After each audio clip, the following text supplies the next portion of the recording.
So recently, I decided to film my trip to Luna Park in Coney Island, New York.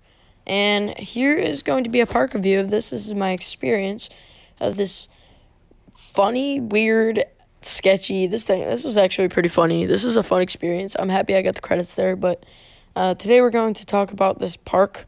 It is located in Brooklyn, New York, and is a very sketchy experience. This is a little weird. This is definitely a sketchy. Coney Island's had some pretty rough history back in the 70s, 80s, and 90s when the crime level went very high on this park. The crime level here was once insane, but now it's actually a full-fledged amusement park. It's actually a lot of fun. They added a lot of stuff since, and today I'm going to talk about my experience. So this park is home to a total of 7 roller coasters. I got 6 out of the 7. Unfortunately, the tickler broke down right as I was heading to it, so couldn't do the spinning wild mouse, but I did do Sea Serpent and all the other 6 credits, 6 credits that I got. So this park is pretty fun. I'm just going to talk about my experience. So basically, it's your typical boardwalk park. You can enter from multiple directions. There's so many, and I'm not going to talk about really too much about the roller coasters because I'll have separate reviews for them. But the roller coasters here are pretty good. There's a couple good ones. I'd say the top 3 are definitely Thunderbolt, Coney Island Cyclone, and definitely Steeplechase. I'll have a review on Steeplechase. This was actually a pretty good roller coaster. The launch was quite intense, but I will talk about it.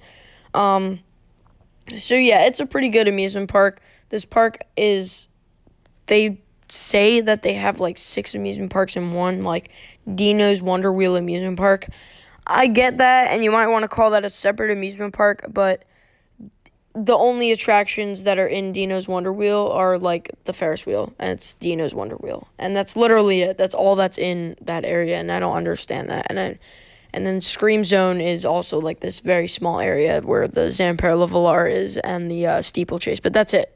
That's what I don't get. And then there's Luna Park, which is the entire thing.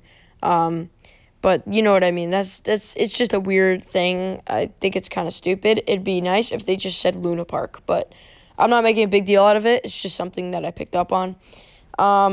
Definitely note that it's very crowded here, but I went on a dead day, so there were no lines. But there is a lot of people always walking on that boardwalk. It is definitely always crowded on the boardwalk. It's a boardwalk. People are probably going to the beach. And no one really goes there for the roller coasters. Like, we just went for the roller coasters and just tried doing everything. And we got 6 out of 7 done, which was good. But it was pretty crowded on the boardwalk. Another thing is that this park isn't that clean, and it's pretty sketchy. For example, I was walking up to Soaring Eagle, the Zampere La Velar or Valair, whatever, and the step was actually broken to get up, and no one does anything about it. The step to get up into the queue was literally broken, so you had to jump a entire step, and it was just weird because like things like that you wouldn't notice in like a Six Flags or a Cedar Fair park, which definitely makes this park a little on edge. But it is in Coney Island, and you got to remember that it's in a different area. So like such as Wildwood, that's probably the cleanest boardwalk I've been to. That's actually a pretty good boardwalk. This one I'd definitely say is the weakest one, but is probably the best one for roller coasters. This one actually has pretty good roller coasters. I actually didn't find the Soaring Eagle to be that bad, and I've heard a lot of hate on that, and I would think that that one would be a lot worse, but it actually wasn't. So I was pretty impressed with that, but I'm not going to really talk about roller coasters. But also another thing is that it is very difficult to get footage in this amusement park. It is so difficult. I can never do it. I could not get footage. Like, I mean, some of the things I couldn't get footage on, my mom had to do some of the videos, but the rides are all caged in, and it's really difficult to, kind of get footage. And another thing about this park being sketchy is that the Cyclone, when you enter the station, it doesn't have any rails to align you with your seat. So basically, it's if you're first, you could get front row, and if you're last, you're forced into the back row.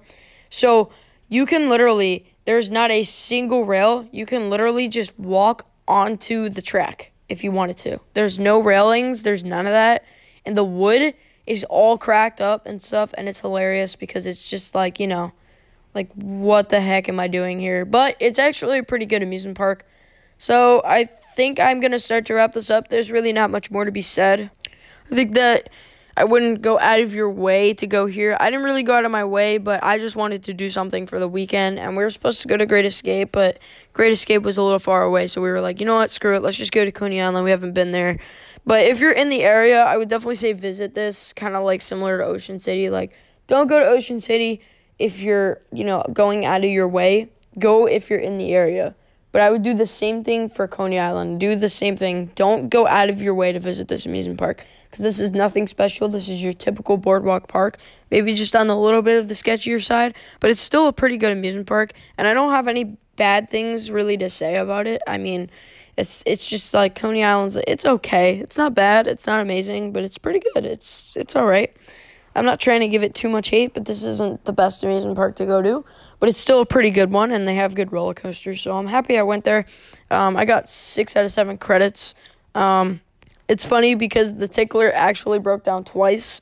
We were going to it, and it broke down, so we did the sea serpent first, or before it, and then we went back to the tickler. We saw people on it, and then it opened again. It was kind of funny. Another funny thing, just to add to this review, is that I actually got stuck on a log flume. And they had to take us down. It was funny because all 3 of us were in the log flume, and then it didn't really go so well. So yeah, we kind of got stuck on a log flume. It was kind of funny. But yeah, with that being said, I'm going to wrap this review up. Thank you guys for watching this video. If you liked it, please hit that like button and subscribe to the YouTube channel for more content like this. And I'll see you guys in the next video. Peace out.